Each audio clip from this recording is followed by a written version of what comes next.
Bienvenidos. Hoy nos metemos de lleno en un tema que, bueno, está por todas partes, la inteligencia artificial. Tenemos material de una tertulia fascinante, con gente experta de campos muy distintos: biotecnología, derecho, neurociencia y la propia industria tecnológica. Y la gran pregunta, claro, era ¿cómo equilibramos ese potencial increíble de la IA con la necesidad de control, de ética? Porque ya está en todo, ¿no? Desde diseñar fármacos hasta, no sé, generar arte o acompañar a personas mayores. Lo está cambiando todo. Vamos a desgranar un poco las ideas más fuertes que salieron. Exacto. Se analizaron avances muy concretos. Por ejemplo, esto de crear antibióticos con IA. Un campo donde, fíjate, al principio había mucho escepticismo por la complejidad de la biología, ¿no? Pero, claro, también se habló de las preocupaciones, el impacto en el empleo, la creatividad, los sesgos que puede arrastrar. Sí, a mí eso de la biotecnología me llamó muchísimo la atención. Contaban cómo enseñan a las máquinas a diseñar moléculas desde cero. Antibióticos, que luego además sintetizan y prueban con robots. Y funcionan, incluso contra bacterias de estas súper resistentes. Es que suena a ciencia ficción, ¿verdad? Sobre todo si piensas que al principio les decían que era una locura. Totalmente. Y esa capacidad no se queda solo en la salud, ¿eh? Se destacó mucho su papel como, bueno, como asistente para personas mayores. Para combatir el deterioro cognitivo, por ejemplo, con robots que conversan, Ah, claro. que les recuerdan la medicación o, como decías, que alertan si hay una caída. También se habló de educación, sostenibilidad, proteger la biodiversidad. O sea, hay un esfuerzo por mostrar también esa cara más útil, digamos, frente a un discurso que a veces se centra solo en lo negativo. Es complicados, sobre todo en lo legal y lo ético.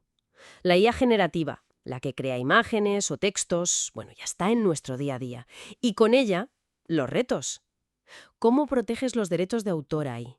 ¿O quién es responsable si un coche autónomo tiene un accidente? Preguntas difíciles. Ahí está el gran desafío, sí. A ver, legislación aplicable ya existe, pero se ve que hace falta algo más específico, como el reglamento de IA de la Unión Europea. Aunque bueno, como se comentó en la charla, la tecnología siempre parece ir un paso por delante de la regulación, ¿no? La clave, según los expertos legales, es ver la IA como lo que es. Una herramienta. Potente sí, pero una herramienta. Y asegurar que haya control humano, transparencia. Es fundamental saber para qué se usan nuestros datos. Como en ese ejemplo que salió de escanear retinas a cambio de criptomonedas sin saber muy bien para qué, ¿te acuerdas? Sí, sí. Y eso conecta con las preguntas más filosóficas casi que planteaba la neurociencia. ¿Puede la IA sentir? ¿Puede ser creativa como un humano? Se argumentaba que le falta la experiencia vital, ¿no? O sea, a una IA no le han roto el corazón, no ha perdido a un ser querido. Claro, esa es una línea de argumento. Pero, al mismo tiempo, se lanzaba la pregunta contraria. ¿Realmente entendemos nosotros también nuestra propia conciencia, nuestras emociones, como para decir, esto es exclusivamente humano? Es un debate, bueno, muy profundo. De hecho, un punto interesante fue cómo la IA puede actuar como un espejo. Un espejo. ¿En qué sentido? Colis, en el sentido de que a menudo refleja nuestros propios sesgos. Se puso un ejemplo muy gráfico. Un algoritmo que dibujaba a una persona con esquizofrenia, siempre de forma amenazante. Y la culpa, digamos, no era de la IA en sí, sino de los datos con los que aprendió. Datos que ya venían cargados con nuestros prejuicios sociales. Así que, en cierto modo, nos obliga a mirarnos a nosotros mismos, a nuestras fallas. Entiendo, entiendo. De hecho, propusieron un experimento mental muy curioso en la charla. Si pudieras viajar atrás en el tiempo, ¿detendrías el desarrollo de la IA? Y las respuestas fueron, bueno, de todo tipo. Desde gente preocupada por un futuro incierto, ¿Mm? hasta quien creía firmemente que la necesitamos para resolver problemas enormes como pandemias o la crisis climática. Sí, pero había un consenso, ¿eh? En la necesidad de guiar su desarrollo éticamente. La gente de las grandes tecnológicas explicaba que tienen principios, comités éticos, con filósofos, abogados, psicólogos. Intentan auditar los modelos, minimizar sesgos, aunque admitían que es un desafío constante, que incluso descubren sesgos propios en el proceso, y que la clave es la diversidad en los equipos que la desarrollan, para poder ver esos problemas. Entonces, si intentamos resumir un poco esta exploración, nos queda la IA como una herramienta increíblemente poderosa, ¿no?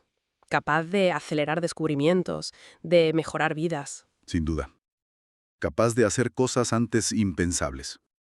Pero también es ese espejo que decíamos, un espejo que magnifica tanto nuestras capacidades como, bueno, nuestros defectos, nuestros sesgos. La regulación, la ética, la transparencia, son cruciales, ¿sí? Pero al final dependen de decisiones humanas, conscientes. Quizás la pregunta de fondo no es tanto si la IA es buena o mala en sí misma, sino si estamos dispuestos a usarla para potenciar lo mejor de nosotros, fomentar el pensamiento crítico, el esfuerzo, o si por el contrario nos dejaremos llevar por la comodidad hasta el punto de, no sé, entumecer nuestras propias habilidades. Exacto. Y una reflexión final, quizás para quien nos escucha. Si esta inteligencia artificial aprende de nosotros, de nuestros datos, de cómo nos comportamos, ¿qué versión de la humanidad queremos que aprenda? ¿Qué versión queremos que refleje y quizá perpetúe? Ahí lo dejo.